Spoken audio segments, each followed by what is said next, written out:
اللہ اکبر اللہ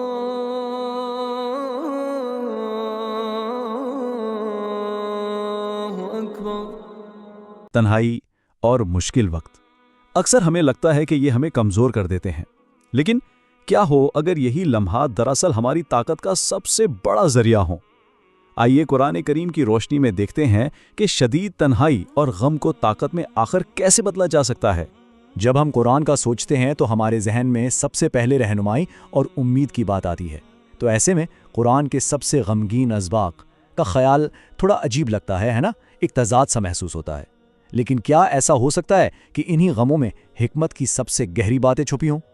تو پھر سوال یہ پیدا ہوتا ہے کہ اللہ کی طرف سے بھیجی گئی ہدایت کی کتاب میں اتنے گہرے دکھ اور تکلیف کی کہانیاں آخر ہیں ہی کیوں؟ آئیے اس سوال کا جواب ڈھونڈتے ہیں اور ان کہانیوں کے پیچھے جو اصل مقصد ہے اسے سمجھنے کی کوشش کرتے ہیں۔ چلیں شروعات کرتے ہیں انسانی تکلیف کی ایک سب سے شدید قسم سے، یعنی دھوکہ، اور خاص طور پر وہ دھوکہ جو ان لوگوں سے ملے جنہیں ہمارا سب سے قریبی ہونا چاہیے۔ یہ آیت یہ حضرت یوسف علیہ السلام کی کہانی کا جیسے خلاصہ بیان کر دیتی ہے۔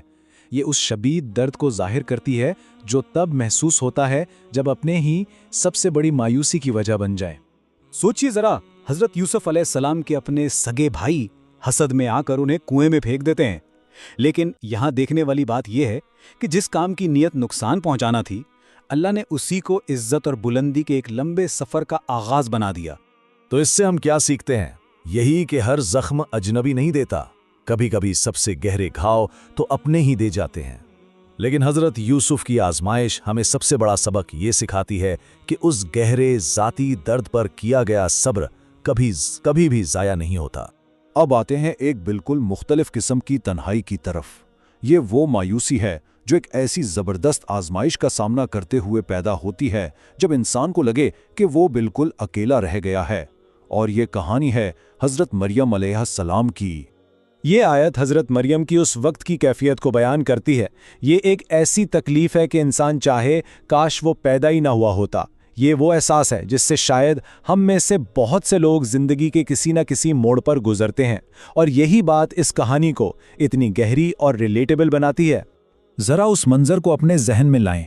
حضرت مریم اپنی زندگی کے کمزور ترین لمحے میں ہیں، درد اور خوف سے چیخ رہی ہیں اور بالکل تنہا ہیں، اور ٹھیک اسی لمحے جب وہ سب سے زیادہ بے بس تھیں، اللہ کی مدد ان تک پہنچتی ہے سکون اور رزق کی شکل میں۔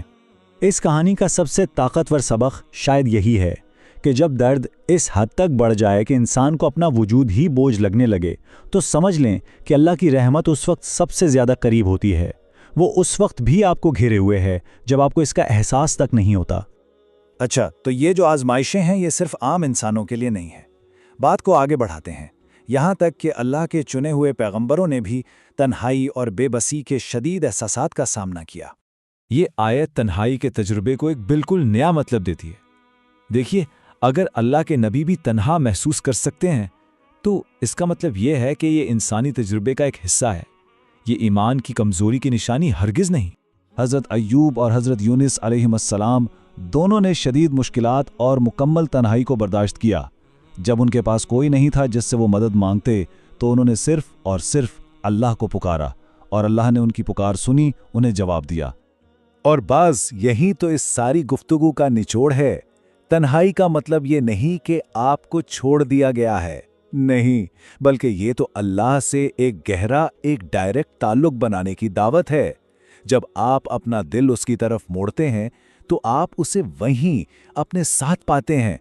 تو اب تک ہم نے جو کہانیاں دیکھیں ان میں ایک چیز بار بار سامنے آ رہی ہے۔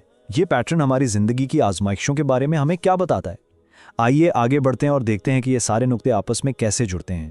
تو اب اس آخری حصے میں ہم ان تمام اسباق کو اکٹھا کریں گے اور یہ سمجھنے کی کوشش کریں گے کہ دکھ، درد اور تنہائی کے پیچھے آخر اللہ کی کیا حکمت چھپی ہے۔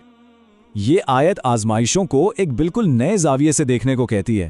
یہ کوئی سزا نہیں بلکہ ایمان کے راستے کا ایک ضروری حصہ ہے، اور سب سے اہم بات یہ ہمیں یاد دلاتی ہے کہ اللہ کی مدد ہمیشہ قریب ہے، یہاں تک کہ جب لگے کہ پاؤں تلے سے زمین نکل رہی ہے۔ آئیے ان اہم باتوں کو ایک ایک کر کے سمجھتے ہیں۔ پہلی بات، جو آزمائش آپ پر آتی ہے وہ کبھی آپ کی برداشت سے باہر نہیں ہوتی۔ دوسری، آپ کا درد دیکھا جا رہا ہے اور آپ کی ہر کوشش گنی جا رہی ہے۔ تیسری، آپ جو کچھ بھی برداشت کرتے ہیں وہ کبھی رائگاں نہیں جاتا، اور آخر میں اللہ نے آپ کو اس امتحان کے لیے چنا کیونکہ وہ آپ کی طاقت کو جانتا ہے۔ اور ہم اپنی بات اسی طاقتور اور جامع پیغام پر ختم کرتے ہیں۔ یہ امید کا پیغام ہے۔ یہ یاد دہانی ہے کہ ہم خود کو کتنا ہی تنہا یا مایوس کیوں نہ محسوس کریں، اللہ کی مدد ہماری سوچ سے بھی کہیں زیادہ قریب ہے۔